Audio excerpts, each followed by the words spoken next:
Hi guys, it's me ChazzaHD and welcome to, on this Friday night, a live review of Friday practice from the 2018 Brazilian Grand Prix weekend. Hopefully you guys are all doing well, whether you're in South America, North America, Europe, the UK, Australia, Asia, wherever you are in the world, hopefully you are all doing okay. And I just want to say before I get into this review of practice, if the stream is buffering a bit, please bear with me, because where I am at in the world right now, there is quite a bad storm right now, so my connection might not be the absolute best tonight, but I will soldier on and do my best. But great to see you all here for this review of practice. But let's first go through the results of both practice 1 and practice 2 in case you have missed them. So, in practice 1, this is your top 10. Max Verstappen was fastest, from Vettel second, Hamilton third, Ricciardo fourth, Raikkonen fifth, and Bottas in P6. And then Grosjean P7, Magnussen P8, Leclerc P9, and Esteban Ocon in 10th place. And then your bottom 10 is Sainz, Hulkenberg, Giovinazzi, of course, a Friday driver, then Stroll 14th, Gasly 15th, Norris 16th, again Friday driver, Sirotkin 17th, Hartley 18th, Van Dorn 19th, Latifi last of all, again a Friday driver. And then we will move on to practice 2, which is just finished. And there you go, there is your top 10. Bottas fastest of all, from Hamilton second, Vettel third, Ricciardo fourth, Verstappen fifth, Raikkonen in P6, and then Grosjean P7 again, Leclerc P8, Magnussen P9, and Esteban Ocon in P10. And then your bottom 10 in practice 2 is Perez, Gasly, Alonso, Sainz, Ericsson, Sirotkin, Van Dorn, Stroll, Hartley, and Nico Hulkenberg. But we will get on to why Hulkenberg was right at the back in practice 2. But now, as we always do, let's go on first to your top 3 teams and how they are doing so far in Sao Paulo. First off is Mercedes, of course, chasing their 5th consecutive World Constructors Championship this weekend. And when it comes to the qualifying pace, Mercedes look, for me, about equal with Ferrari, if not slightly slower once it gets to qualifying. I think Mercedes are definitely not, clearly faster than Ferrari or even Red Bull, to be honest, because I think Mercedes, they're definitely not comfortable this weekend for sure. Again, qualifying pace, I think they're about equal, if not slightly behind Ferrari. But when it comes to the race pace, they do not look quick at all. They look clearly slower than Ferrari. And I'd say with their tyre wear issues, they look worse than Red Bull. Mercedes are not looking that great when it comes to race pace. Again, qualifying about as we expected and not too bad. But race pace wise, they are not looking good at all. And they have to hope that on race day, one, if it is dry, the temperatures are not that hot, say if it's overcast. And if it's not dry, then they have to hope for wet conditions, because I don't see, realistically, in dry conditions, how Mercedes can win. Because again, their tyre wear is just so bad. It's so bad. And it's been this way for the last couple of races, ever since the US Grand Prix. I don't know if it has anything to do with this wheel rim upgrade or just issue that's going on. I don't know if it has something to do with that. I think it probably does. But ever since the US Grand Prix, where they did not run it, they have been so bad on their tyres. So bad. And I think it's going to be the case this weekend as well. And well, if it's hot and sunny on Sunday, they are going to be ripping their tyres apart and will definitely, I think, do one stop more than their rivals Ferrari and Red Bull. Moving on to Ferrari, they've had not a comfortable day. I do think Ferrari have the fastest car. As we know, on a Friday, Ferrari tend to turn their car down when it comes to engine power and what they can use once it comes to qualifying and the race. So I don't think they have shown everything they can. So I do think that Ferrari have the fastest car, but it's not plain sailing, because when it came to the race simulations in practice 2, the race pace was good, but Sebastian Vettel's rear tyres were taking a pounding after just 10 laps. Now, I don't know if maybe it just looks bad, but the car doesn't feel that bad or is still quick. I don't know if it's, if that's the case.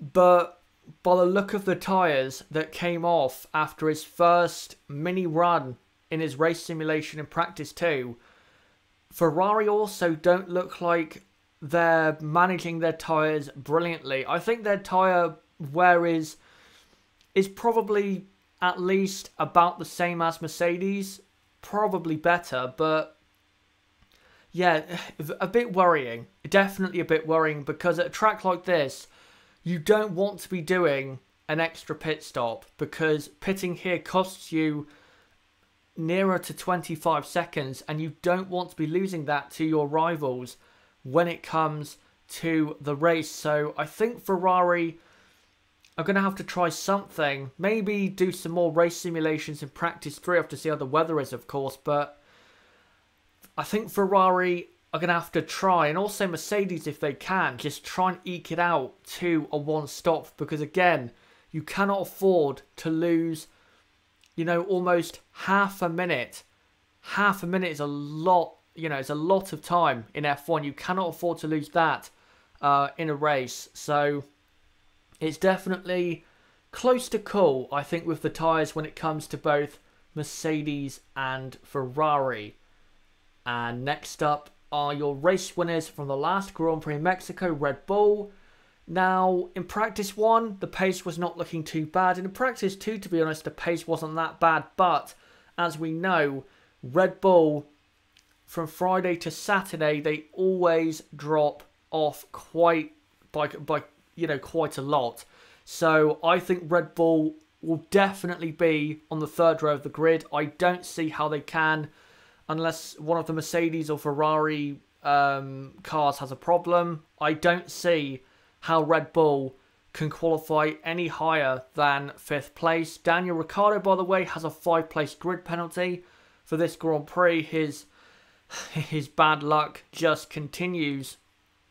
But again, pace-wise, when it comes to qualifying, Red Bull, as expected, are just not quick enough. But when it comes to the race, again, their tyre wear is not looking that bad at all, and is the best out of the top 3. That's not really a surprise. Red Bull have been, in 2018, the best at managing their tyres. But, if by some miracle their race pace is a lot closer to Mercedes and Ferrari than their qualifying pace is, then maybe, if Mercedes are struggling on their tyres and have to do a stop more than Red Bull, maybe they can do something. But realistically, I don't see how Red Bull can get onto the podium with the pace that we have seen so far. But guys, what do you think about those top 3 teams? For Mercedes, what do you think of their qualifying pace? Do you think they are the fastest, or do you think Ferrari are? And for their race pace and when it comes to tyre wear, do you think they're going to struggle again on race day for Ferrari? Do you think, like me, they have the fastest car? And for Red Bull, do you think on Sunday, let's forget qualifying, because I think qualifying Red Bull will definitely be on the third row. When it comes to race day, do you think, in terms of managing their tyres and just general race pace, do you think Red Bull will be close enough, or will actually be on the podium? Do you think they can get it? Put in the chat or the comments right now, and I will read it out and answer it in the next few minutes. Let me take a look. Great to see you all here as always. Simon Cragland says it will be a one-stopper. I think for most people it will, but as we saw in Mexico, not for everyone. Because in Mexico, Mercedes had to do a two-stop. Their tyres were destroyed. So I don't think it'll be a one-stop race here for absolutely everyone. I think 1 or 2 teams will have to do an extra pit stop. I think that will be the case. Ben McCarthy, hey Chaz, great to be tuning in once more. Thank you very much. James Eric, I think Verstappen will finish 3rd. Ricciardo has no real chance. Does he? No, Ricciardo... When it comes to the podium, Ricciardo doesn't have really a chance because he has that 5-place penalty. So even if he beats Verstappen in qualifying, you know, he'll still be in P5. And then he has that penalty, so he's going to be starting in P10. So, yeah, realistically, I don't see how Ricciardo can do so. Simon Cragland says Vettel will win this weekend. I'll get into on Sunday who I think will win the race, of course, after we've seen qualifying. But right now, I'd have to make him the favourite for sure. Simon Cragland, Red Bull will get a podium if it rains, but honestly, I don't think it will rain. Plenty of times in 2018, we could have had rain, but it just hasn't happened. It's been a very... In terms of the racing this year, I don't know what you guys think, but when it comes to the weather, it's been very dry this year when it comes to the weather, you know, in the race. It's probably been one of the driest seasons I can remember. We've had what? We had rain in Hungary in Spa in qualifying, and we had that rainstorm, or not storm, but that, you know, some rain during the German Grand Prix, which of course, which was a massive deciding factor in this World Championship, but it's been a very dry year when it comes to the weather, so yeah, most likely I don't see us getting any rain. Simon, I think that's Simon Troop. Do you think Max will be on the front 2 rows? Nope, I don't think he will. I think at best and realistically, he's going to be in P5. But again, if the Red Bull in terms of race pace is good and is close enough and they manage their tyres well, a podium in the dry is not out of the question. Because again, if Mercedes destroy their tyres, which in the last couple of races they have been doing, then you never know. You never know. Right, let me look at some more. JB, if Ricciardo DNFs, I will hang myself. Don't go that far, mate. Ben McCarthy, Red Bull will be more reliant on rain for the race, but if it's dry, it will depend on if they can handle their tyres in the dirty air in Sector 2. If they are close to top 2, great toe down, start, finish straight. I don't think they'll really be stuck in traffic during the race, especially at the start, because I just think the Ferrari and Mercedes cars without bad tyre wear are clearly faster than Red Bull. But once they start getting some tyre wear, you know, the top 2 teams, Mercedes and Ferrari, that's where Red Bull, say in the second half of a stint, they should then close up. Because Red Bull, again, they are the best on the grid at managing their tyres. I'm not going to read out what Nick Dubbin said, but okay. Simon Troop, do you think Max will win if Mercedes and Ferrari struggle on tyres? Even if they do struggle, I think the best I see is a 3rd place. I don't think he can win the Grand Prix in the dry. I don't see it at all. The only way Max can win is if it rains. That's the only way that Max can win the Brazilian Grand Prix.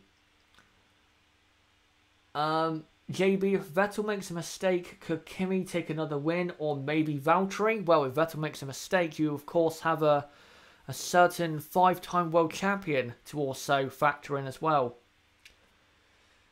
I think it says Gilles, 50% chance of rain, going to be exciting. Hopefully that's for the race, because if you've never seen a wet Grand Prix at Interlagos, then go and find one, because when it rains at this track, especially on race day, there's never been a boring race when it has rained. It's that good in wet conditions. And yet, says, yet, race day.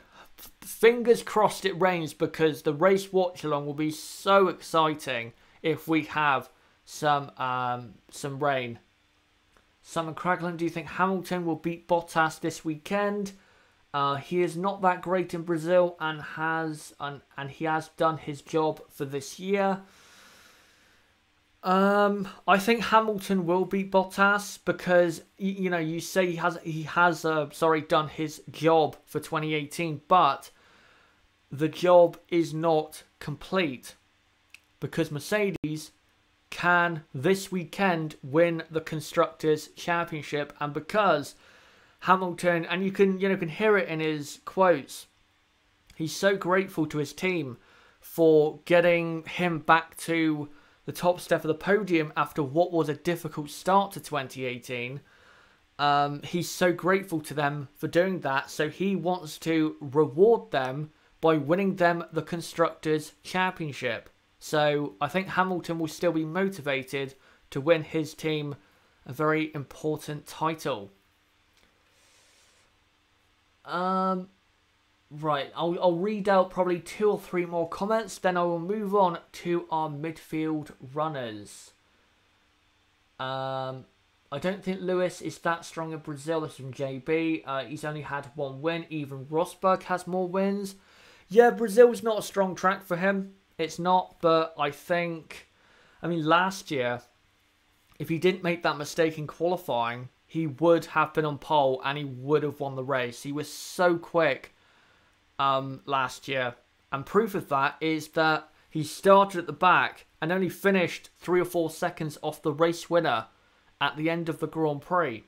That's just proof as to how quick Lewis was last year, especially compared to his teammate as well. JB also says if it rains, then he thinks Hamilton or Verstappen will win. I don't think this race is that great and fun to watch when it is dry, but when it's wet, it is amazing. There has been some good dry races in the past. I was just trying to think of, I think 2009, that was a great race. That's when Jenson Button won his only world title. You have, what else, 2007, that was a good race. 2006. There's been some good dry races, but definitely the better races at this track were held in wet conditions. So, yeah. And by the way, someone just said, and I've just noticed, Verstappen's rear tyre, yes, is off the ground. If you look on the left-hand side, on our side of the picture, his rear tyre's off the ground. I didn't notice that. Let me just... Someone just asked something about something. Let me just read it out quickly before I move on. I think it's Ojas. Sorry if I've absolutely destroyed your name, which I usually do. Will you do more F1 word content? It's not up to me. It's up to Sean, of course. It's his channel. So you'll have to ask him about that. But we'll move on from the top 3 teams, guys, and go on to the midfield. First off, McLaren. Now, you know what? I don't think McLaren are as far at the back as I thought they were. They're not right back there with Williams as I thought they were going to be. Van Dorn, yes, was right at the back in practice 1 and pretty much practice 2, but I don't know, they look slightly more competitive at this race. They do, by the way, have new front wings. They have slight upgrades to the front wings, but yeah, they do look just a tad bit quicker this weekend. I still think they're going to be slow. If it's dry, don't expect McLaren to score points. They're not fast enough to do so. In the rain, I think Fernando will score points because in the rain, Fernando is very, very good and has a very good history at this track in races where it has rained.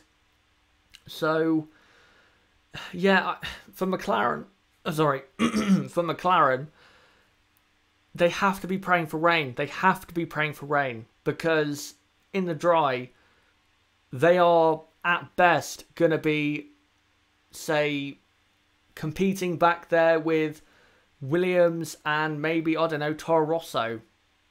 That's what they can expect at the absolute best this weekend. Let's go on to Renault now. Pace-wise, Renault are about where I expected to be. They're basically on the outside looking in when it comes to the top 10. Carlos Sainz looks as though he is the faster driver so far this weekend in Interlagos. But the big story for one of their drivers during practice was Nico Hülkenberg having quite a big accident at the start of practice 2 out of the final corner. Basically got too wide onto the grass and then went into the wall on the run up the hill towards the start-finish straight. And because at Brazil, because it's such an old track, you can't use a service road to get the car back to the garage or the pit lane. So Hülkenberg was unable to do anything after that. So unfortunate for him, but made a mistake. Quite a simple mistake. He just got too wide, too aggressive, and made a mistake at that corner.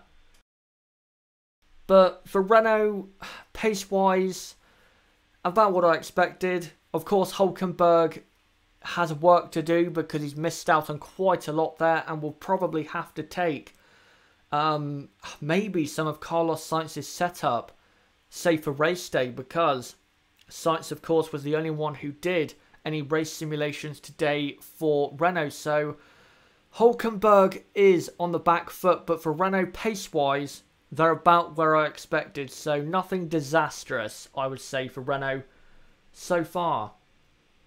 And next up is Force India.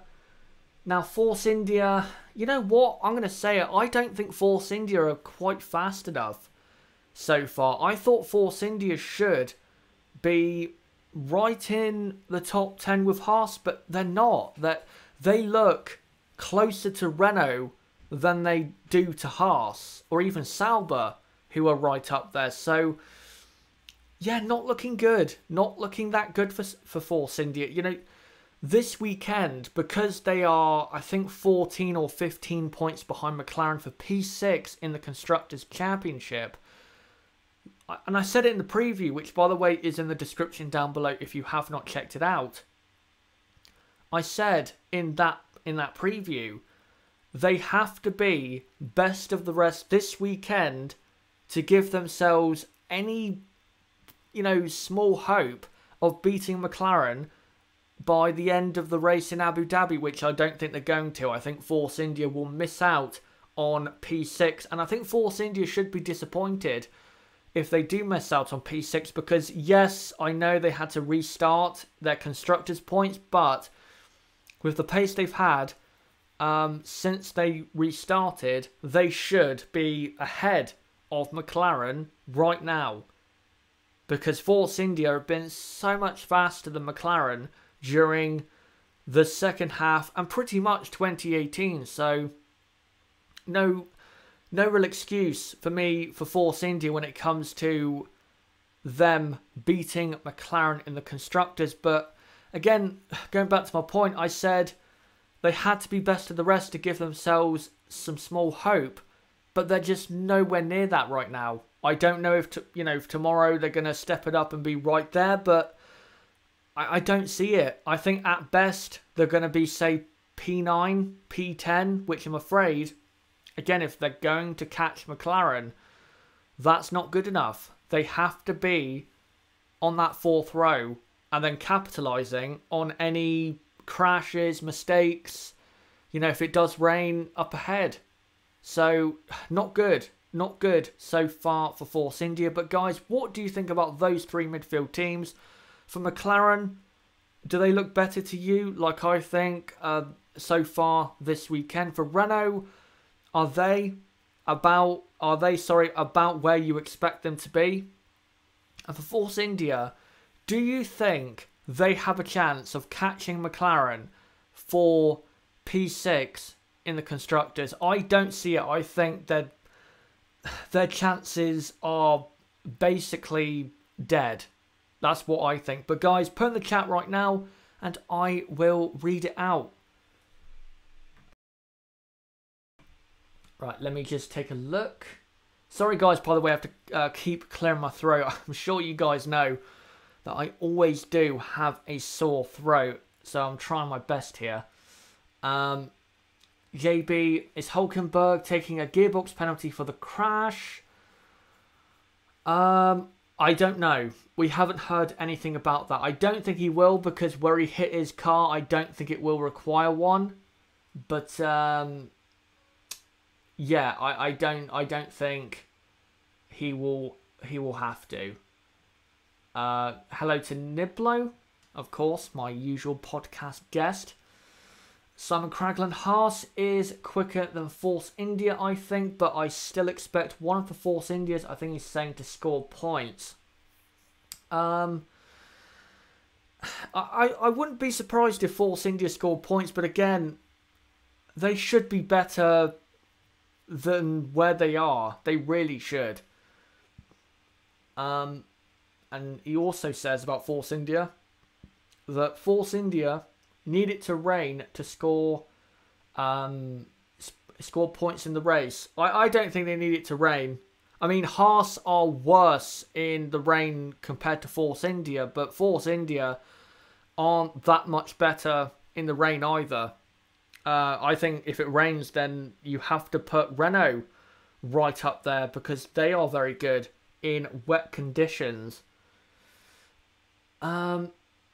JB, McLaren thought that they were designing an F2 car. That's why they're claiming they had the best chassis on the grid. Yeah, they just got their series wrong, didn't they? Ben McCarthy, I'm not praising McLaren until they win Grand Prix again. So when I'm in a retirement home, yeah, I'll be honest. I think McLaren are going the same way Williams are. I don't think they'll end up in such a dire situation which Williams are in. Now, where not only are they the slowest by a mile, but also desperately trying to find cash. I don't think McLaren will ever get to that point because, of course, they have their all the supercars and all of that they do. I don't think they're going to get desperate for cash, but I think performance-wise in F1, they are going to be, for quite a long time, just a midfield team. That's what I think with McLaren. I really do. It's sad to say, but there you go.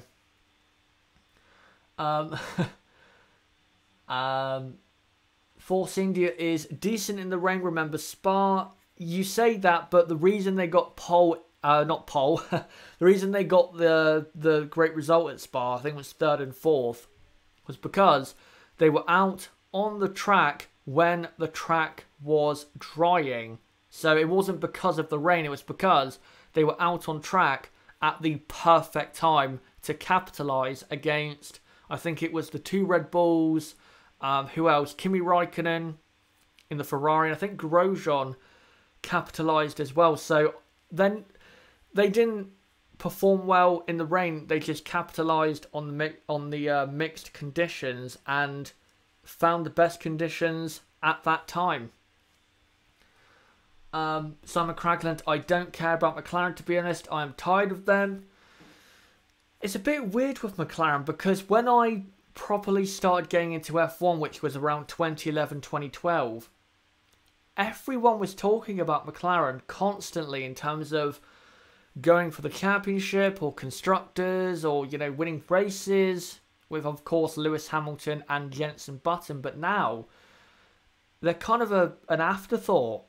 nobody thinks about them. No one talks about them anymore. I mean, at the start of the season, we were talking about them because, you know, they came into 2018 comparing themselves to Red Bull. So we were, of course, laughing at them for the first 2 months of the season because they were so far behind Red Bull. And in fact, were being lapped by Red Bull cars. So, yeah, we were kind of laughing at them. But I'd say ever since the Canadian Grand Prix, where it was clear that McLaren were getting worse and not better, we've just forgot about them. Kind of like Williams. You know, we were talking about Williams for the first couple months and just how poor they were. But after we saw that they were just getting worse and not better, we forgot about them. And that's what happens in F1. If you don't improve and actually wow us and show us that you're improving or getting better, like, say, Toro Rosso and Honda, you're going to be forgotten. F1 moves very quickly. So, you know, you've got to be on your game every race weekend and every season, especially if you're McLaren. Simon Troop, do you think Renault can score big points if the weather is wet? Yeah, I think they can. If we get some chaos, especially with the top teams, I wouldn't be surprised if they finished up in 6th or even 5th, to be honest. I mean, look at, I think it was the German Grand Prix, the only race this season where it's rained. Hulkenberg finished in P5 because of it, so it's definitely possible. JB, who was world champion in the year you were born? Chaz, for me it was Michael Schumacher. For me it was the Flying Finn Mika Hakkinen. I'll let you guess which year it was. Ivan Jones, what is the weather forecast? Someone just said that it's 50% for race day as to whether it's going to rain or not. So, yeah, we'll see. We will see. Right, I'll read out a couple more comments and then I will go on to the rest of the teams. Let me just make sure I include all of your comments. Right,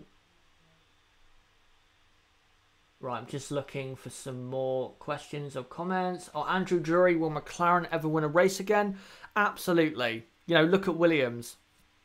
After they became a midfield team, which was about, what, 2005, they did win a race again in 2012, and they had chances to, even when they were a midfield team, during those seasons to win races, but just got unlucky or failed to capitalise on chances they were given. So they will get chances to win races, and they probably will win a couple in the next 5 or... No, I wouldn't say 5 or 6 years. Probably, say in the next decade. I wouldn't be surprised if McLaren won a race or two in the next decade. Because you will get a race where, you know, it's raining or they just get lucky, or maybe one season they're actually quite good. You know, they will win a race again. They absolutely will. But it's going to be, you know, few and far between. It really, really is. But we will move on. Ivan Jones, do you think personally it will rain though? Probably not with how 2018 has gone when it comes to the weather. But we'll move on to the rest of the teams, guys. First off is Williams. Williams are not... Well, they are the slowest, of course. But they're not clearly at the back. They are competitive with, say, the 2 teams ahead of them. So, you know, it's not awful for Williams, but of course, given their history, should be better than where they are. Next up is Toro Rosso. I'll be honest, I'm very disappointed. I said in my preview, this is a big test for Honda, as this is the last power circuit on the calendar. So this will be a test for Honda to see if their upgraded engine is actually working. But so far, it doesn't seem as though that it actually is. It really doesn't. So, you know, of course, we'll see in qualifying and in the race. You don't know. Honda might have it all turned down for Toro Rosso for qualifying and the Grand Prix. We don't know, but so far it really doesn't look that great. Not as good as I thought it would be. I thought they'd be a lot closer to the points paying positions. I mean, I know Pierre Gasly was, I think, was it P12 or P13 in practice too, but I'll be honest, I thought it'd be closer than that. I really do. I thought he would be maybe in the top 10. I really did. So we'll see in qualifying in the race, but I think they're not as close to the top 10 as maybe I first thought. But next up is Haas, who in the dry are clearly the best of the rest. Romain Grosjean, I think in both practice 1 and practice 2, is the only driver from the midfield teams that is able to get within a second of the car or the driver that is fastest at the end of those sessions. Both times he was about 8 or 9 tenths behind, but still that is very impressive, and that just shows you that Haas at this kind of track with these kind of tyres, a lot harder tyres these are compared to Mexico, it just shows you that when these conditions and this kind of track and tyres present themselves, Haas do have the best car in the midfield and look very, very quick. In practice 1, P7 and P8, and in practice 2, I believe it was P7 and P9. So, yeah, best of the rest for Haas, and I would not be surprised if they were quite clearly on the 4th row in qualifying tomorrow. But if it does rain at any point, Haas will drop back. In the wet, that Haas car is terrible. It's absolutely terrible, especially compared to, I'd say, McLaren, Renault, probably Toro Rosso as well. So hopefully for Haas's sake, it does not rain. And by the way though, even if it does rain and they can somehow keep it out of trouble and actually get a good points finish, maybe the 4th place in the constructors battle might go into Abu Dhabi. But again, only if Haas aren't terrible in the wet on Sunday, if it does in fact rain. And finally, we will go on to Sauber. And Sauber look as though they are the closest team to Haas F1. Charles Leclerc was P9 in practice 1 and then was very close, and I think was in P8 in practice 2. So Charles Leclerc looking very quick as always. Leclerc has been fantastic ever since he was announced as a Ferrari driver for 2019. But yes, Sauber look very, very quick. I thought they would be quick this weekend, but I didn't think they would be this quick and this close to the front of the midfield. And I just want to make this point, and I kind of made it in my preview for this Grand Prix weekend, that Sauber have made the most progress in the last year. They absolutely have. This time last year, mostly I think because they had a year-old Ferrari power unit, they were clearly at the back. They were so far at the back, behind, you know, at the time, I think the closest teams to them were Toro Rosso, who else? Haas. Just shows you how much progress Haas has made. But in a year, Sauber have gone from being 10th fastest and 10th in the constructors to being 8th in the constructors, which doesn't sound that great, but it's still good considering how poor they were in 2017 and 2016. And when it comes to pace, they have gone from 10th fastest to 5th fastest. They've halved where they are in the running order as to how quick they are. That is mental progress. Just shows you when an F1 team gets some money going, they do capitalise on it, especially a team like Sauber, who they've always been great at outperforming with what they have. Sauber are kind of an older version of Force India. They always outperform where you expect them to be. I know in 2017 and 2016 they were poor, but everyone has seasons where they're poor.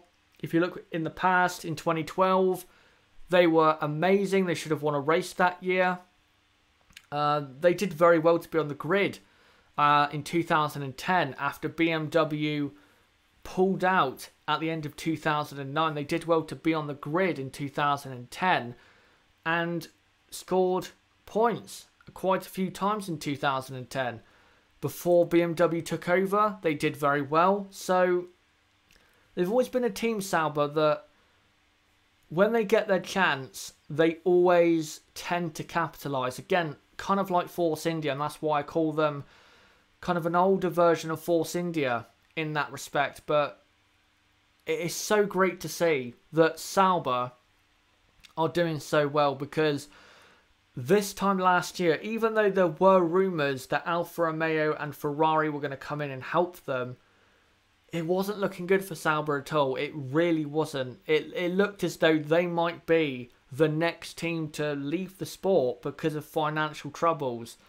So thank God Sauber are doing well. But guys, for those 4 teams, for Williams, do you think they can score any points or do anything remarkable this weekend? For Toro Rosso, pace-wise, are you disappointed by Toro Rosso, or are they where you expect them to be?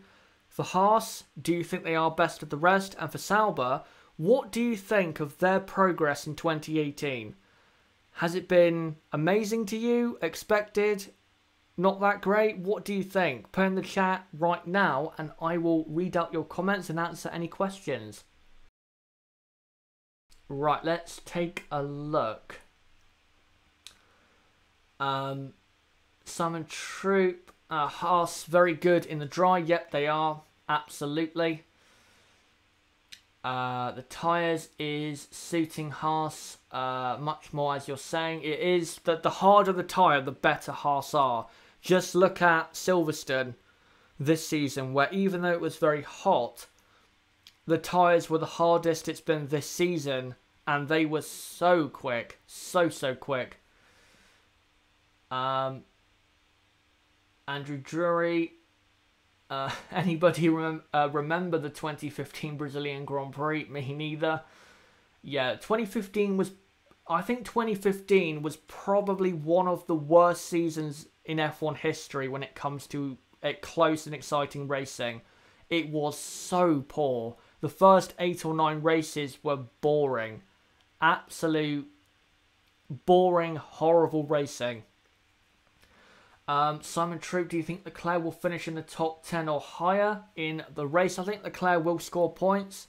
Hopefully, one of the Haas drivers doesn't affect that by taking him out like they did at Suzuka and Kota.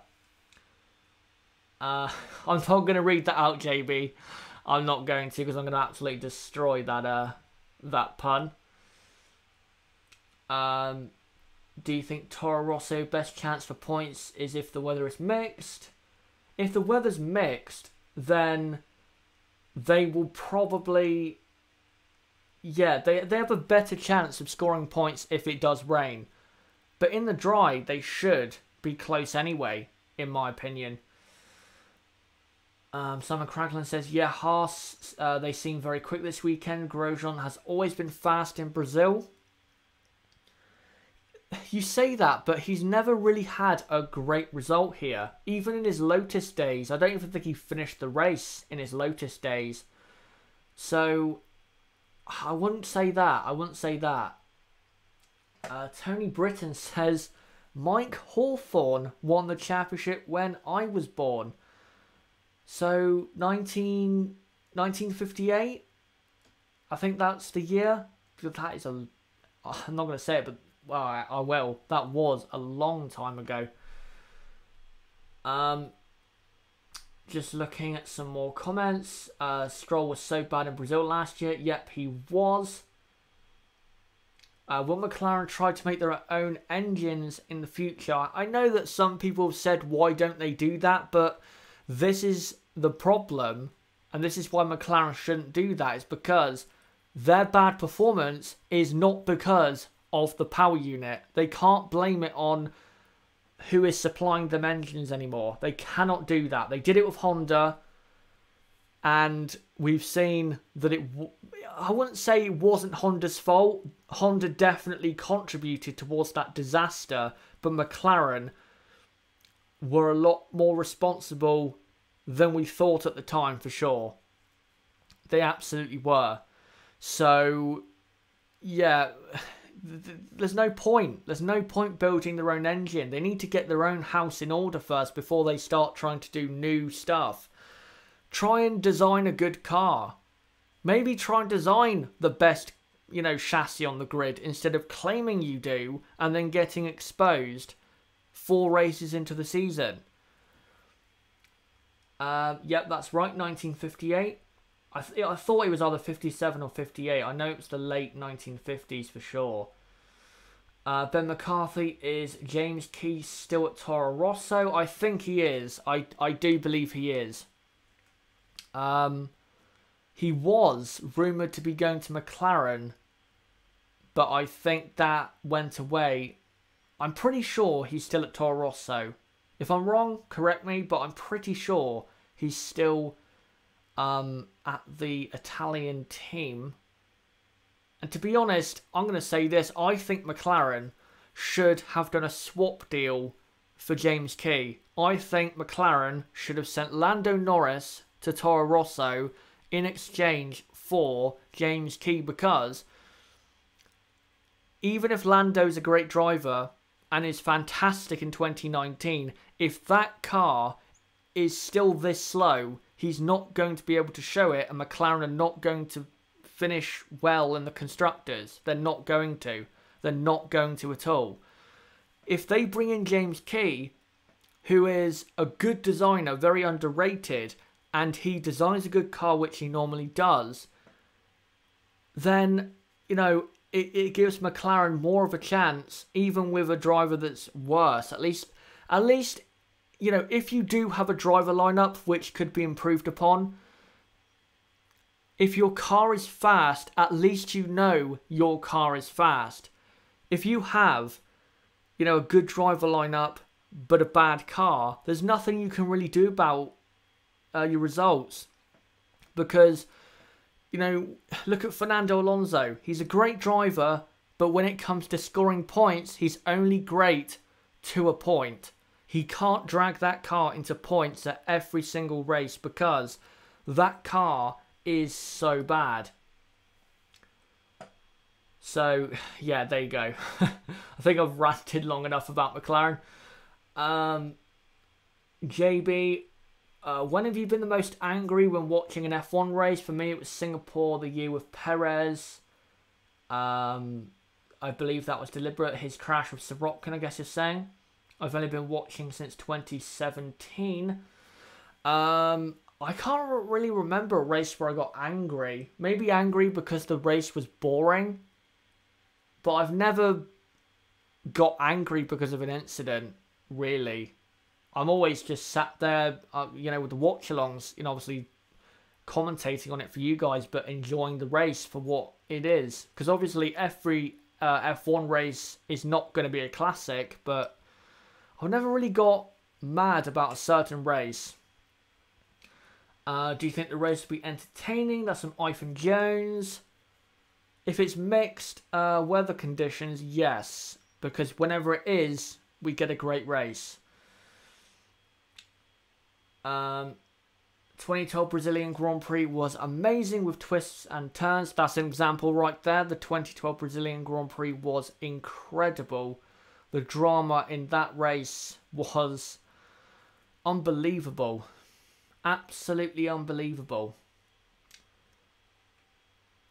When has Niblo got annoyed watching an F1 race? Every race where an Australian driver has retired, pretty much. Since, 2008. So there you go. I'm sure he'll love me saying that. You were very angry with K-Mag in Japan. I was, but, it didn't ruin the race for me, that incident. I did get very angry with him, but, it didn't ruin the race. Because it quickly moved on to, other incidents. Andrew Drury, as a Ferrari fan, I've been angry during multiple races this year. I can understand. Yeah, if you are a Ferrari fan, you've probably done too much scratching of your head this season at the decisions that both driver and team have made. Right, I'll just read this final one. This final comment, sorry, before I move on to a quick story I just want to cover before I end this review of practice. JB, what has been your favourite race of the turbo hybrid era? Since I've only been watching since 2017, then Baku 2017. The favourite race for me was, I think I said this in a podcast, one of the early ones. I think I said Hungary 2014. If you haven't seen that race, please do, because wow, what a race. The ending, the mid, everything about that race, it never stopped. It just got better and better and better, and the climax of that race was fitting for just how great the previous 60 odd laps had been. Wow, what a race that was. I would definitely go back and watch that again anytime. Right, I think I'm now going to move on to a quick final story before we end this review of practice. And it's about this.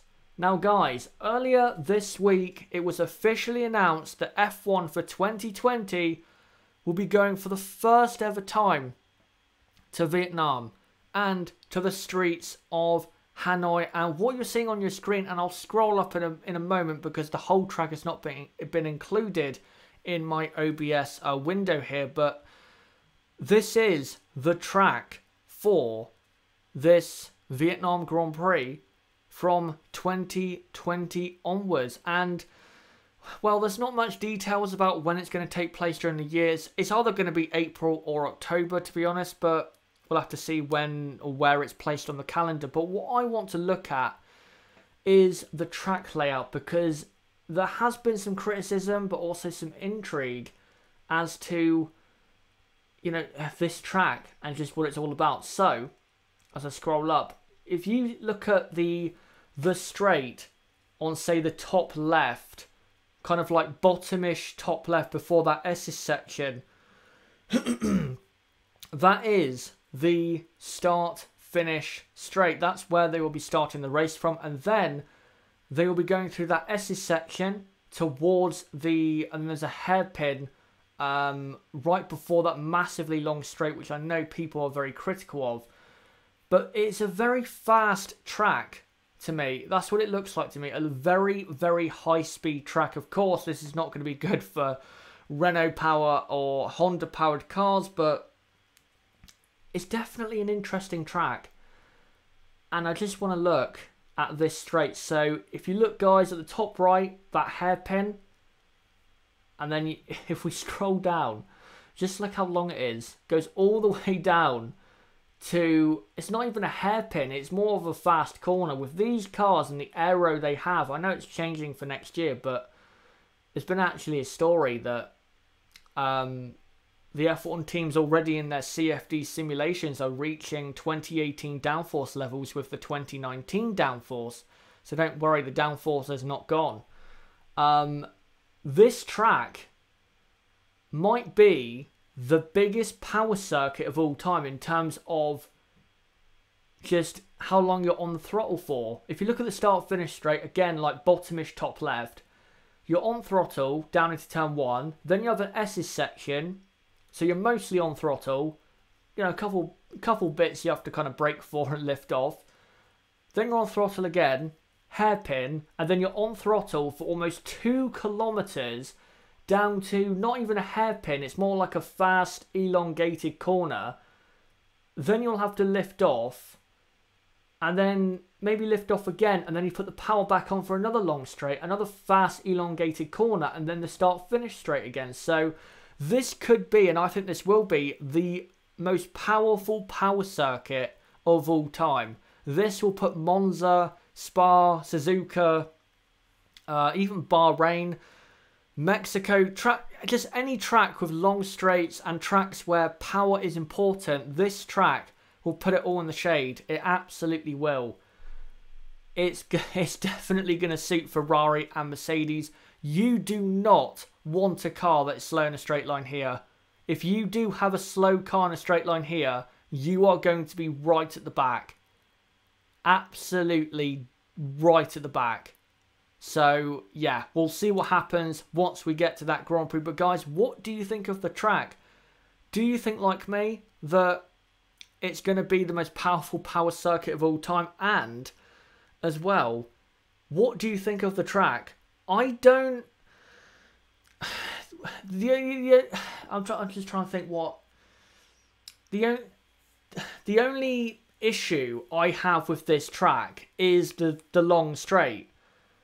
The rest of the track is fine for me, and I have to say I don't like the criticism that people have been throwing out about this track, because at the end of the day, we have not seen a driver turn a wheel here yet. So how can anyone possibly know that the racing is going to be bad? How can any of us know that? I'm just looking at the chat. Apparently the lap starts the other way round. But when it comes to the power, it doesn't really matter where which way they're going, because they're still going to be on throttle for a very long time. But still, so okay, if it is the other way round, they've got a fast-ish elongated corner, goes down to another fast elongated corner, a 2 kilometer straight, a hairpin, a ton of fast corners, a braking zone, and a straight.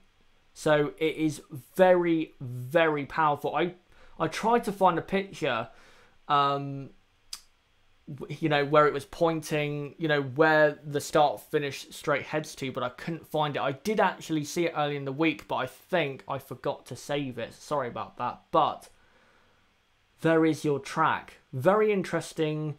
I think the S's section at the top there, but most of the track is just about straight line speed. Could this track, I'm just reading this from JB, could this track be purely on power? Could Haas and Force India beat Red Bull on this track? If they raced on it this weekend, I think Haas would definitely be competing with Red Bull. I absolutely think they would, especially in the race if they got a slipstream on the Red Bull cars. If they did, Red Bull would be put to sleep, because there's too many places on this track where you can apply power. It's ridiculous. The new track in Vietnam looks fun to drive. It'll be fun to drive if you have a good car in a straight line, that's for sure. Dexter Hall, I love the design. Imagine when it's wet. Those like faster corners, like the S's section at the top there, that will be the most exciting part, I think, dry or wet, because if they still have very good downforce levels, they're going to be so fast through that section. And by the way, the S's section at the top is modelled on the S's section of Suzuka. So hopefully it's just as exciting to watch. Probably the sweatiest race of the season. Vietnam is hot, absolutely. That's from Andrew Drury. There's a lot of places in Asia where, yeah, temperatures can get a bit extreme. When we had Malaysia on the calendar, temperatures could get way past the point of acceptable. JB saying them straights though. Yeah. Again, the only problem I have is this on the right, this big long straight. That's the only problem I have. If that straight was cut in half, say if only half of that straight existed, I think this would be quite a good track. But that straight is too long. It's way too long. It's going to be... again, if the drivers have lots of downforce, it's going to be very boring for the drivers because they're just going to be cruising along. I know it's at a very high speed, of course, but they're going to be cruising along, waiting for the braking zone. It'll be great. That's another thing. We will not get a boring race when it comes to overtaking. Because again, this straight will definitely be a DRS zone. There is no doubt about it. The straight on the left of that will be a DRS zone. And so will probably the start-finish straight. So, yeah, we're going to have plenty of overtaking at this track. The straight in Baku is longer. It doesn't look... The Baku straight doesn't look longer. It absolutely doesn't. But if it is, then I guess it'll be just about okay. But that straight looks enormous. Absolutely enormous. I think this track will set a new world record for top speed. Absolutely could. Of course, in 2020, the power units that Mercedes, Ferrari, Honda and Renault have will be way more powerful than what it is now.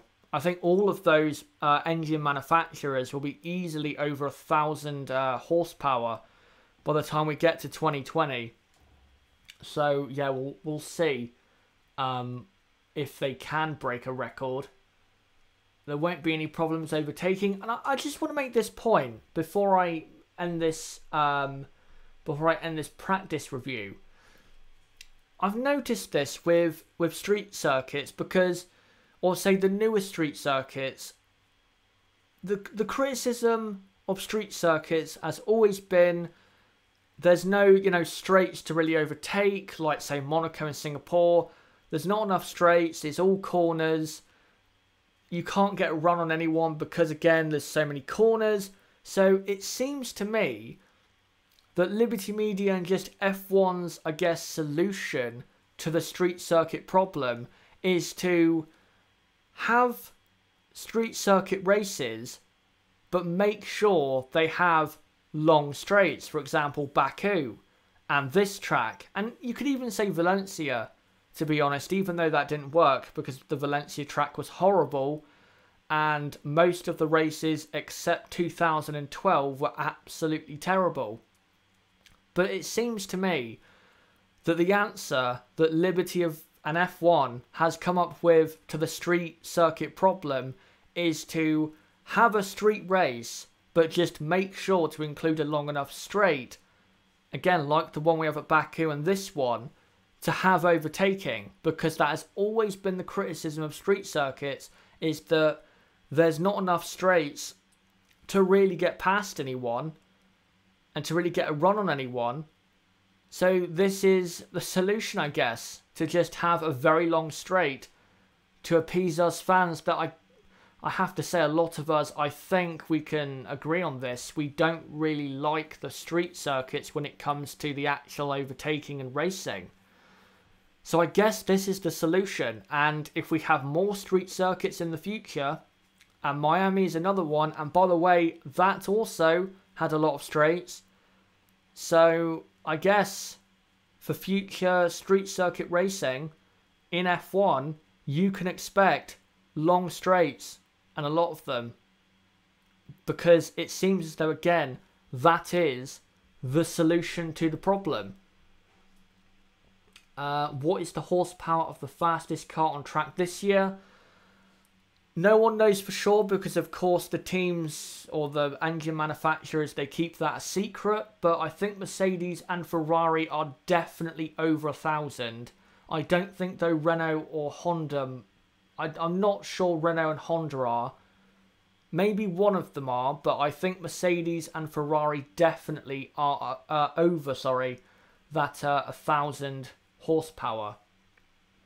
Ben McCarthy, I can't see Miami happening. I don't think it will. And even if it does, it'll be off the calendar a couple of years later because from the sounds of it, the people of Miami don't really want a race in Miami. So it's not really going to go down that well. with the people that, of course, live there. This looks better than Valencia. That's from Andrew Drury. It does. It does. There's definitely going to be more chances to pass. That is for sure. Ben McCarthy, McLaren would get lapped in 2018 cars before a third way down the straight. McLaren would get lapped after 10 laps in a race because they would be so slow down the straights. Hopefully they get their straight line speeds sorted by 2020, because if they don't, then they're going to get caned in Vietnam. Andrew Drury, that track in Miami looked awful. The reason it looked awful was because you had straights, but a lot of them were just 90-degree corners and very boring. At least with this track, the corners, they're interesting. They're fast, again, elongated, and also you have fast corners as well, and of course a couple hairpins. With Miami, the only real corners were, you had a couple hairpins, but you had 90-degree corners. And 90-degree corners are so horrible. So horrible. I hate 90-degree corners because it just doesn't give you a chance of being able to go for a move. It doesn't. It absolutely doesn't.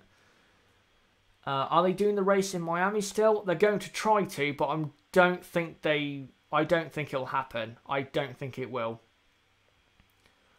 The thing between Vettel's legs would fly off. That was funny. During practice 2, I think it was. Or maybe practice 1, I can't remember. But yeah, that was funny. With Sebastian Vettel. Right, I'll read out a couple more comments. Then I will move on. Is Vietnam Grand Prix going to replace an existing race? Or will it be added onto the current calendar? I think it's going to add to the calendar. I don't think it's going to replace any race. I think if Miami comes on the calendar, it will replace a race. I don't know which one, but from what I've heard, Miami might be replacing Baku. That would be very sad if that was to happen. Hopefully it does not. Ben McCarthy, did you see Hamilton's threats about the calendar? Yes, I did. I did. I understand what he's saying, but at the end of the day, he's still going to most likely turn up. So he can complain all he wants, but he's going to turn up. FM says, I live in Miami. Okay. What is, whilst I'm still here, what are people's, I guess, of the city? Do you know anyone's thoughts about holding an F1 race there? Is it positive, negative? I don't know. But from what I've heard, it's kind of more negative. Right, I'll just read out. Try and find one more comment. Just looking at some final comments. Say Rugara, I really don't like the Baku track. It should go. That's interesting. The races are only good because of the walls. I like Baku now. I didn't used to like it. I thought it was a bad track, but that section from, say, thing is, I can't remember what turn number it's called, but the two kinks and then the straight, and then of course you have another DRS zone just after that. That's why the racing there is so good. So I wouldn't get rid of it. I do like that. I do like Baku now. I didn't used to. I used to hate it, but now I do like it because I've seen evidence that it can be a good race. And I'll answer this final question before I end this stream. Simon Troop, do you think the Dutch Grand Prix will be announced soon for 2020? Yes, I think at latest by, say, spring next year, I think the Dutch Grand Prix will be announced. And Crystal Racing just saying that I thought Vietnam liked motorbikes more. Yeah, I did too, but of course, this has been the news. Maybe they will have a MotoGP race in the future. We'll have to see. But, guys, this is the end of this practice review. But before you go, I just need to update you guys as to what is coming up on the channel tomorrow with qualifying here in Brazil. So, at 4 PM on Saturday, I will be live until 6:30 PM for the qualifying watch-along. And then at 9 PM UK time on Saturday night, I will be live again for the review of qualifying until 10 PM. That is what is going down on the channel tomorrow. So hopefully you do subscribe to the channel. Don't forget to hit the notifications bell. Also, don't forget to join my Discord server so you can get notifications for my videos there. Follow me on Twitter, all of that. Because this is what I'm doing on the channel tomorrow, so make sure you come around for that. But guys, this is it for this practice review. Thank you guys for coming along. Has been great as always. As ever, don't forget to subscribe to the channel if you are new. We do this every race weekend. Qualifying watch-alongs, reviews, race watch-alongs, race reviews, all of that stuff. Don't forget to subscribe on the bottom right of the screen. Click on my channel name if you want to do it that way and go to my channel page and subscribe to the channel. Don't forget to like this video and comment down below what you thought of this video and what do you think is going to happen in qualifying tomorrow. What are your predictions for qualifying here in Brazil in 2018? As well, don't forget to join our Discord server. We almost have 100 people now in that server. Would be great to have you in the community even more. And the best way to get notifications for my videos is Discord. Absolutely the best way. So if you want notifications for my videos, join the Discord server. It is in the description down below. There's a link down below as well. Don't forget to follow me on Twitter at Chaz6110. And don't forget to check out my website, chazerhd.com, to keep up to date with the content on this channel. But guys, until 4 PM tomorrow for the qualifying watch-along, it's been me, ChazerHD. Goodbye.